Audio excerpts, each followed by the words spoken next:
Here is how to lock your Instagram profile picture. So first of all, go ahead and open your Instagram application on your mobile device and log into your specific account. When your profile picture is locked, people can tap on it to enlarge it and zoom in. If it's locked, they can't. And when you lock your profile picture, if someone taps on it, it becomes large and you can zoom in. If you don't want this to happen, follow the steps to lock your profile picture. So go ahead and select your profile picture from the bottom right corner of your screen and then select the three lines in the top right and go to settings and activities. Here, find the section of who can see your content and then tap on allow profile picture expansion.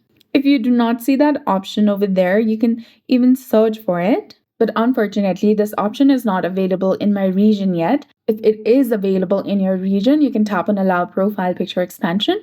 And if this is turned on, your profile picture is unlocked. To lock it, allow profile picture expansion. And this prevents people from seeing a larger version of your profile picture.